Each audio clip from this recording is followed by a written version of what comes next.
Pemirsa, di pekan ke-7, Jaksa menghadirkan 9 saksi dalam persidangan kasus pembunuhan Brigadir J dengan terdakwa Ferdy Sambo dan Putri Chandrawati. Salah satu yang dihadirkan kembali adalah mantan Kasat Reskrim Polres Metro Jakarta Selatan AKBP Ridwan Soplanit.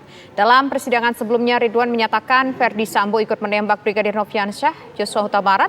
Dan untuk membahasnya pemirsa, saat ini sudah bergabung bersama kami ahli psikolog forensik, yaitu ada Bang Reza Indragiri Amril. Selamat petang Bang Reza. Bang Reza, kalau kita melihat kesaksian persidangan hari ini, ada fakta yang memperkuat bahwa pembunuhan yang dilakukan oleh Ferdy Sambo. Bagaimana menurut Bang Reza? Apakah ada fakta baru? Saksi yang hadir di ruang persidangan pasti punya misi atau kepentingan. Misi atau kepentingan mereka adalah meyakinkan majelis hakim bahwa mereka adalah saksi yang kredibel. Dan hakim akan menilai saksi kredibel apabila saksi bisa memberikan keterangan yang satu, relevan, dua, lengkap, dan yang ketiga, akurat. Nah, khusus terkait dengan relevan, karena saksi kali ini dihadirkan oleh pihak jaksa penuntut umum, maka titik relevansinya adalah seberapa jauh keterangan saksi tersebut akan memberatkan terdakwa. Kalau keterangan yang diberikan memang memberatkan terdakwa, maka ini bisa dianggap sebagai saksi yang berkualitas sesuai dengan misi jaksa penuntut umum, dan mudah-mudahan juga sesuai dengan ekspektasi majelis hakim.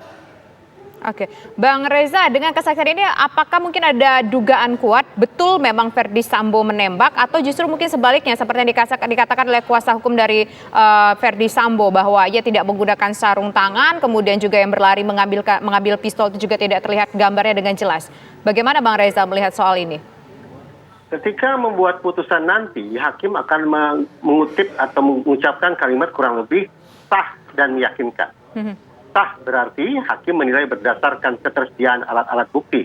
Sementara meyakinkan adalah berdasarkan tanda petik subjektivitas hakim, termasuk kemampuan hakim dalam berinduksi, berdeduksi, berasumsi, dan seterusnya. Anggaplah dari sisi sah terkait dengan ketersediaan alat bukti ada keterbatasan, senjata api yang dihilangkan, dan seterusnya, dan seterusnya. Tetapi terkait dengan meyakinkan, saya pikir hakim akan bisa menyisir satu persatu terdakwa manakah yang sesungguhnya sudah melakukan penembakan terhadap mendiang Brigadir Yosua. Sehingga saya di TKP atau di ruangan tersebut paling tidak ada 6 orang, ada Yosua, ada Richard Eliezer, Kuat Maruf, Ricky Rizal, Putri Chandrawati, dan Ferdy Sambo. Kita sisir satu persatu. Pertama adalah Brigadir Yosua. Tampaknya tidak mungkin yang bersangkutan menembak dirinya sendiri. Yang kedua, Ricky Rizal. Dia sudah mengakui bahwa dia sudah melakukan penembakan sebanyak 5 kali terhadap Brigadir Yosua. Sementara hasil pemeriksaan di TKP diketahui ada, kalau saya tidak salah, ada 6 atau 7 peluru yang sudah dikeluarkan. Yang ketiga, Kuat Maruf. Saya tidak membayangkan bahwa sosok sipil yang satu ini cukup punya kemampuan, apalagi cukup punya keberanian untuk menghabisi orang dengan cara sedemikian rupa. Berarti kita bisa singkirkan Kuat Maruf. Yang keempat adalah Ricky Rizal. Yang bersangkutan sudah mengatakan sejak awal bahwa dia tidak cukup punya keberanian, tidak cukup kuat mental untuk melakukan penembakan terhadap sejawatnya sendiri. Yang kelima, Putri Chandrawati. Sama dengan Kuat Maruf, saya tidak membayangkan bahwa dia cukup punya kemampuan, apalagi keberanian untuk melakukan tindakan jahat sedemikian rupa, yaitu dengan menghabisi mendiang Brigadir Yosua. Tinggal satu nama, yaitu Ferdy Sambo. Yang kita ketahui latar belakang profesinya seperti apa, rekam jejaknya seperti apa, dan sayang sekali selama persidangan berlangsung belum pernah ada potret kepribadian tentang Ferdy Sambo yang dikemukakan ke majelis hakim. Nah, hitung-hitungan di atas kertas dari 6 orang yang berada di TKP yang saya sebutkan tadi, tampaknya probabilitas tertinggi ada pada ada pada Richard Eliezer dan ada pada Ferdy Sambo.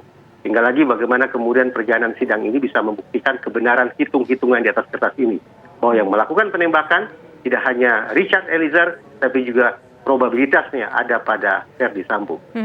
Bagaimana dengan soal dugaan salah satu kuasa hukum dari Ferdy Sambo meminta agar persoalan sarung tangan tersebut meyakinkan bahwa di situ yang bersangkutan Ferdy Sambo tidak menggunakan sarung tangan, dan dia ingin menunjukkan bahwa di situ tidak ada perencanaan pembunuhan karena tidak menggunakan sarung tangan. Bagaimana Bang Reza melihat logika ini?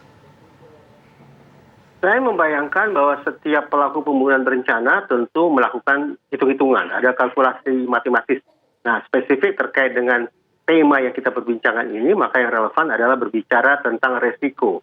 Bahwa setiap pelaku kejahatan pasti akan memikirkan resiko yang akan dihadapi. Nah, salah satu cara untuk meminimalkan atau menghindari resiko tersebut adalah dengan melakukan perencanaan yang sebaik-baiknya, termasuk misalnya dengan menggunakan alat tertentu, sarung tangan misalnya, agar tidak ada tertinggal jejak berupa sidik jari dan seterusnya. Nah, dengan logika sedemikian rupa, maka saya justru memandang bahwa patut kiranya diduga Verdi Sambo masih menggunakan atau masih memiliki sarung tangan tersebut ketika dia melakukan aksi penembakan terhadap mendiang Brigadir Yosua. Andaikan dia sungguh-sungguh melakukan penembakan tersebut. Nah, ini kan sebetulnya ada beberapa tersangka yang sudah ditetapkan atau terdakwa lah saat ini kita menyebutnya.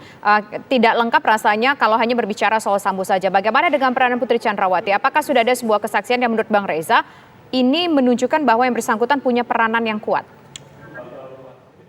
Di dalam psikologi forensik yang namanya pelaku bisa kita pilah ke dalam 4 kategori. Kategori pertama adalah pelaku yang berkonfrontasi langsung dengan korban. Misalnya, dia yang menembak langsung korbannya. Dia yang bertarung langsung atau berkelahi langsung dengan korbannya. Itu yang pertama. Kategori kedua adalah pelaku yang tidak berkonfrontasi secara langsung dengan korban, tapi dialah yang mendesain, dialah yang merancang, dia menjadi intellectual dader, dia menjadi mastermind, dia menjadi otak dari aksi kejahatan tersebut. Yang ketiga, pelaku kategori ini adalah pelaku yang memfasilitasi, memberikan sarana, misalnya senjata, menyediakan lokasi atau TKP, memberikan semangat, memberikan dukungan kepada pelaku, baik itu kategori 1 maupun kategori 2. Dan pelaku kategori 4, yang tidak terlibat, yang tidak berada di TKP, tapi misalnya menghilangkan barang bukti, merusak CCTV, alias obstruction of justice.